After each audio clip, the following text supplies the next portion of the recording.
Hello everyone, आप सभी का आपके अपने चैनल सारस ट्यूटोरियल पे बहुत बहुत स्वागत है। आज मैं क्लास 10 के बच्चों के लिए अनुच्छेद लेखन लेकर के आई हूँ और आज का मेरा टॉपिक है मेरे जीवन का लक्ष्य। इससे पहले मैंने आप लोगों को स्वावलंबन के ऊपर दिया था अनुच्छेद लेखन, लास्ट वीडियो में स्वावलंबन के ऊपर। ठीक है, आज का ये टॉपिक है मेरे जीवन का लक्ष्य।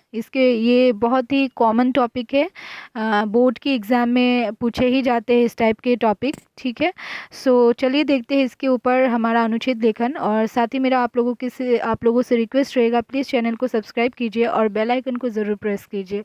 ठीक है, यहाँ पे देखिए, हर मनुष्य के जीवन में कोई ना कोई लक्ष्य होना चाहिए। डेफिनेटली हमें बिना कोई लक्ष्य का जो इंसान जीता है वो जीना और नहीं जीना बराबर ही होता है उसके लिए। ठीक है, तो हर मनुष्य के जीवन में कोई ना कोई लक्ष्य होना चाहिए। बिना लक्ष्य के जीवन में सफलता नहीं मिलती। जब तक जीवन में लक्ष्य नहीं होता तब तक हम यह तय नहीं कर सकते कि हमें क्या करना है। ठीक है, लक्ष्य हमारे जीवन को निर्देश देता है।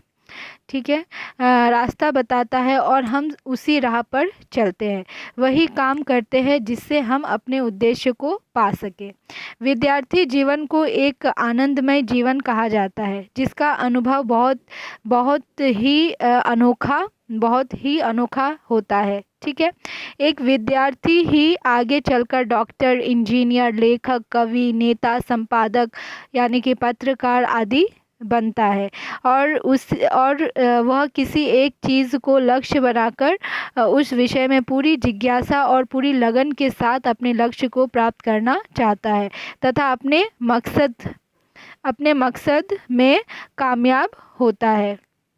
तथा जो इंसान बिना किसी लक्ष्य को चुने हुए यूं ही आगे बढ़ते जाते हैं उन्हें अनेक कठिनाइयों का सामना करना पड़ता है।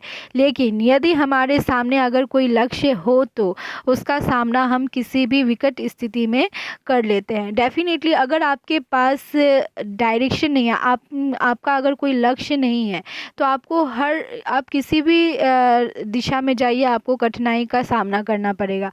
बट आपने अगर सोच लिया है कि मुझे डॉक्टर बनना है तो आपका एम फिक्स है कि आपको डॉक्टर बनना है, तो उस डॉक्टर बनने की जर्नी में जो आपको डिफ़िकल्टी आएगी आपको सिर्फ वो फेस करना होगा, बाकी डिफ़िकल्टीज़ आपको फेस करनी नहीं होगी। बट अगर आप अपने लाइफ का एम ही डिसाइड नहीं करेंगे तो इससे क्या होगा, आप किसी भी रास्ते में जाएंगे, मतलब हर रास्ते में आप जाना चाहेंगे और उसके वजह से क्या होगा, आपको बहुत सारी परेशानियों का सामना करना पड़ेगा। ठीक है, इसलिए हमें अपना लक्ष्य चुनना बहुत ज़रूरी होता है लाइफ में कि हमें लाइफ में करना क्या है। ठीक है, यहाँ पे आगे देखिए, लेकिन यदि हमारे सामने अगर कोई लक्ष्य हो तो उसका सामना हम किसी भी विकट स्थिति में कर लेते हैं। मेरे जीवन का यह लक्ष्य एक डॉक्टर बनना है तथा एक बड़ा सा अस्पताल भी बनवाना चाहती हूँ ताकि रोगियों का इलाज मुफ्त में किया जा सके।